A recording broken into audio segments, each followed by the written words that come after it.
एक नगर में रहता था एक बूढ़ा चोर। वो साधारण चोर नहीं था, एक कुशल चोर था। वो किसी की आंख से काजल चुरा ले और सामने वाले को पता भी ना चले। उसका एक बेटा था। अपने बेटे को लेकर उसने एक ख्वाब देखा था कि उसका बेटा भी उसी की तरह निपुण चोर बने, और हुआ भी ऐसा ही। बेटा तो बाप से भी आगे निकलने लगा। एक दिन उस बूढ़े चोर ने बेटे को बुलाकर उससे कहा, देख बेटा, अगर ऐसे ही जिंदगी भर सफल चोर रहना चाहता है तो एक बात बताता हूँ, गांठ बांध ले। सदा याद रखना, कभी ना भूलना। भूलना क्या, पत्थर की लकीर समझ ले। साधु संतों की बात कभी ना सुनना। अगर कभी भूल से भी ऐसी जगह से गुजरे जहाँ कोई महात्मा उपदेश दे रहा हो तो कानों में उंगली डाल लेना और भाग जाना वहाँ से। समझ गया ना तू? हाँ बापू, बिल्कुल समझ गया, बेटे ने कहा। एक दिन चोर के बेटे ने सोचा कि क्यों ना राजा के महल में हाथ साफ किया जाए। वो राजा के महल की ओर बढ़ने लगा।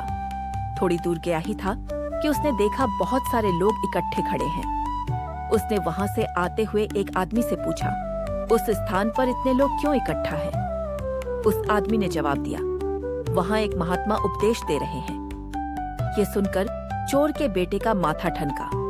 वो बड़बड़ाया, उपदेश तो नहीं सुनूंगा महात्मा का। वो कानों में उंगली डालकर वहां से तुरंत भाग निकला। हड़बड़ाहट में जैसे ही भीड़ के पास से गुजरा तो वहां पड़े एक पत्थर से उसकी ठोकर लगी और वह गिर पड़ा। गिरते ही उसके कानों में महात्मा के शब्द पड़े, कभी झूठ नहीं बोलना चाहिए। जिसका नमक खाया हो उसका कभी बुरा नहीं सोचना चाहिए। जो भी व्यक्ति इन बातों को मानेगा उसे ईश्वर हमेशा खुश रखेगा। ये दो बातें उसके कानों में पड़ गई। वह झटपट उठा, कान बंद किए और राजा के महल की ओर चल पड़ा। जैसे ही राजा के महल के अंदर जाने लगा तो वहां बैठे पहरेदारों ने उसे टोका, अरे कौन हो तुम, कहाँ जाते हो? चोर के बेटे को महात्मा का उपदेश याद आया कि कभी झूठ नहीं बोलना चाहिए। उसने सोचा, चलो आज सच ही बोलकर देख ले। उसने पहरेदार से कहा, मैं चोर हूँ, महल के अंदर चोरी करने जा रहा हूँ। यह सुनकर पहरेदार हंसने लगे। उन्हें लगा कि महल के अंदर का नौकर होगा, मुझसे मजाक कर रहा होगा। पहरेदार ने कहा, जाओ भीतर। अब चोर सच बोलकर राजमहल के अंदर प्रवेश कर गया। वो एक कमरे में घुसा जहां ढेर सारा पैसा और जेवर रखे थे। उसका मन खुशी से भर गया। एक थैले में उसने सारा धन भर लिया और पास ही के दूसरे कमरे में चला गया। वहां उसने देखा कि कई तरह के पकवान पड़े हैं। उसे भूख लगी थी, उसे रुका ना गया और वह खाना खाने लगा। उसने जी भर के खाया और फिर थैला उठाकर जैसे ही वहां से चलने लगा तो उसे महात्मा का दूसरा उपदेश याद आया, जिसका नमक खाओ उसका बुरा कभी ना सोचो। उसने सोचा, जो भोजन मैंने अब भी किया है उसमें तो नमक भी था, अब मैं इनका बुरा कैसे सोच सकता हूँ। इतना सोचकर उसने थैला वहीं रख दिया और वापस चल पड़ा। पहरेदार ने फिर पूछा, क्या हुआ, तुमने चोरी क्यों नहीं की? इस पर उस चोर ने जवाब दिया, देखिए, जिसका नमक खाया हो उसका बुरा कभी नहीं सोचना चाहिए। मैंने राजा का नमक खाया है, इसीलिए चोरी का माल मैंने वहीं रसोई घर में छोड़ दिया है। इतना कहकर वह वहां से चल पड़ा।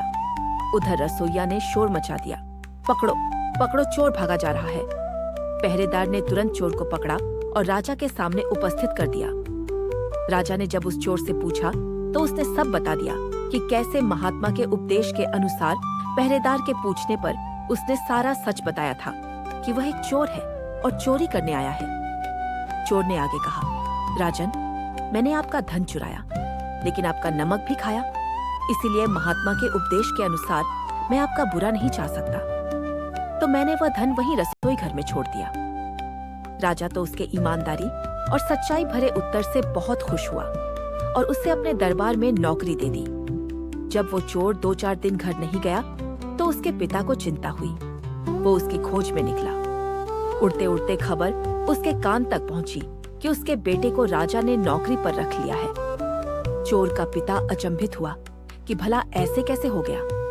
चोर और चोर का बेटा जब एक दूसरे से मिले तब चोर के लड़के ने चोर को शिकायत भरे अंदाज से कहा, पिताजी, आप तो कहते थे कि साधु संतों की बात कभी मत सुनना, पर पिताजी, मेरे कानों में तो सिर्फ 2 ही बातें पड़ी और मैंने उसी अनुसार काम किया और मेरी जिंदगी बदल गई। दोस्तों, संतों की वाणी जीवन को सही दिशा दिखाती है। हमें सही मायनों में कैसे जीना चाहिए वह बताती है। हमें सही और गलत का बोध कराती है। संतों की वाणी हमारे भीतर करुणा, प्रेम, क्षमा, सदाचार जैसे नैतिक गुणों का विकास करती है। संतों की वाणी मन को शुद्ध करती है, बुरे विचारों से दूर ले जाती है, मन को शांत करती है। अब हम पढ़ते रहेंगे, सुनते रहेंगे, एक दूसरे से साझा करते रहेंगे ऐसी ही अच्छी अच्छी कहानियाँ और अच्छी अच्छी बातें जो हमें सद्मार्ग पर ले जाएं। फिर मिलेंगे दोस्तों अगली वीडियो के साथ। तब तक के लिए अपना ख्याल रखना और हमेशा मुस्कुराते रहना।